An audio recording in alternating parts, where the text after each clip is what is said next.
Spain's Football Federation has asked its president Luis Rubiales to resign after he kissed a player on the lips following the Women's World Cup final. The federation's call for him to step down comes after Spanish prosecutors opened an investigation into whether the kiss amounted to a sexual assault on the striker Jenni Hermoso. Luis Rubiales has resisted calls to quit in a saga that has caused turmoil in Spain. From Madrid, Guy Hedgeco has the latest.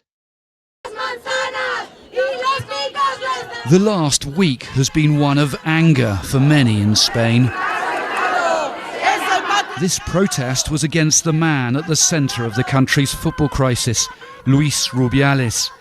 But the backlash against him also seems to have taken on a broader meaning. This is a very important moment, said this woman. It's difficult to capture behaviour like this on camera. I think it's important to raise our voice, all of the people that agree with the feminist movement, and to fight this injustice that the girl and all of the women have suffered. This is the now infamous kiss that Mr. Rubiales gave the player Jenni Hermoso, and which she says was non-consensual. FIFA has provisionally suspended Mr. Rubiales.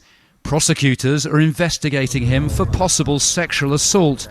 And now, his own federation is calling on him to resign.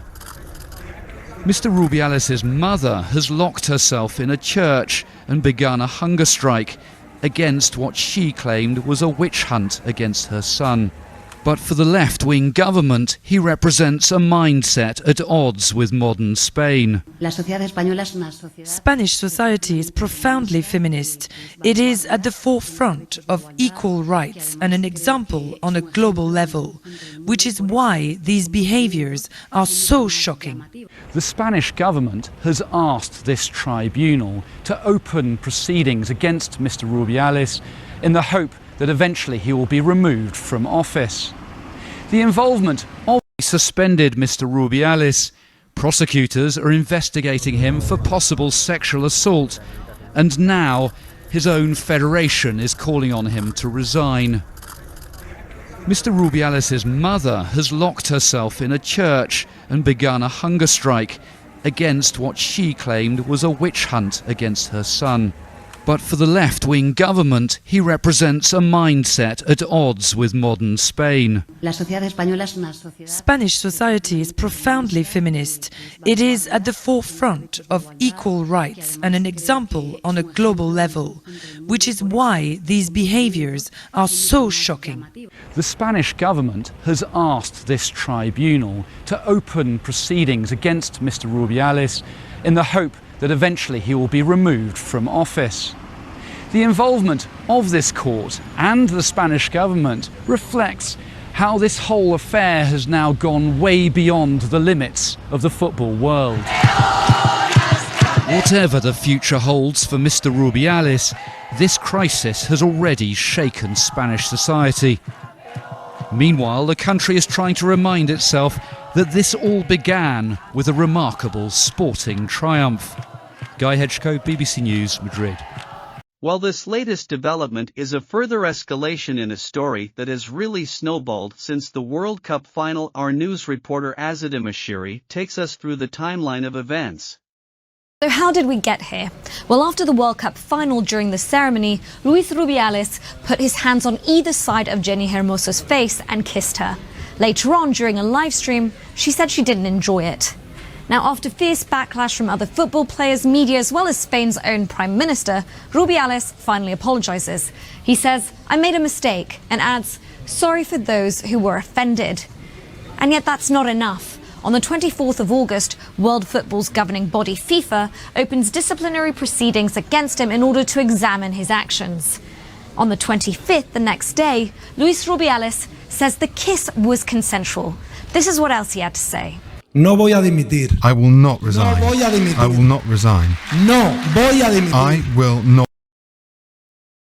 Today, Spain's government decides to open legal proceedings in order to suspend him. And in addition, Spain's Secretary of Sport says he wants this to be Spanish football's Me Too movement. Now, the player in question, Jenni Hermoso, speaks out. She says at no time was his kiss ever consensual. And yet the Spanish Football Federation doesn't take kindly to her words. They accuse her of lying and threaten legal action. And yet she has a lot of support. Dozens of players, including all 23 players who attended the Women's World Cup, say they will not play for the women's team until Rubiales is removed. Now, the next day, FIFA announces it is provisionally suspending Rubiales pending the disciplinary proceedings against him. That same day, the head coach for the women's team criticizes him breaking with Rubiales, and that's as his entire coaching staff resigns in protests. The next day, the Spanish Football Federation announces an internal investigation is underway and that their sexual violence protocol has now been activated. That's what takes us to the latest developments, where Rubiales' own mother says she's on hunger strike inside a church in protest at the manhunt against him, in her own words. And Spain's prosecutors say that a preliminary investigation is now underway in order to ascertain whether a crime of sexual assault has taken place. Are you a student who learned? That SR News reporter Azadim Ashiri, while our correspondent Guy Hedjico joins us now from Madrid. Guy, it seems like every 24 hours this story takes fresh and bizarre turns. Can he be forced to resign?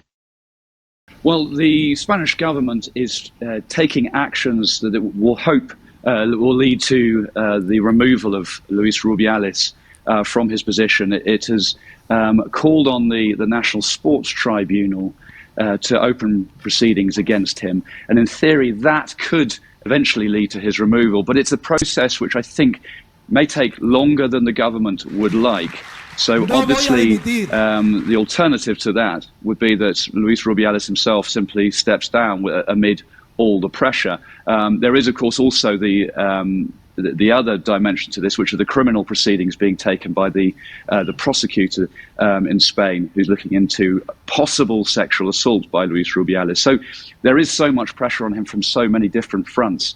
It's hard to see him being able to continue as Federation president, but we don't know what his response is going to be to these latest developments. We have to wait and see. Because it's extraordinary to. He has so far, as you say, even in the face of all that pressure, continued to cling on. Yes, he is. I mean, there was a tremendous. Last Friday when he said, I'm not going to resign, and he repeated that over and over again. Going into that meeting, it had been widely reported that he was going to resign. That was what everyone was expecting. I think things really have changed now, because since then we've had that FIFA's suspension of him provisionally. That seems to have been a huge turning point, because that really turned this into an international issue.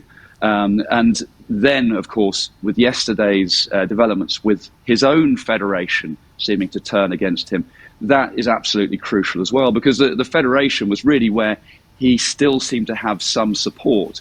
He did seem to have this sort of iron grip on the federation.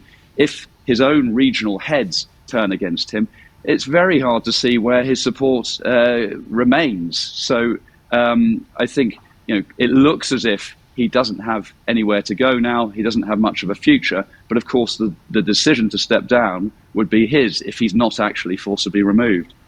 And what about Guy? Fair on Jenni Hermoso that she's been at the centre of this whole storm as much as Luis Rubiales has, in a way, because she was the person he kissed. It's her sort of testimony when she said she felt the victim of an attack when he kissed her. All of that put her at the centre of this.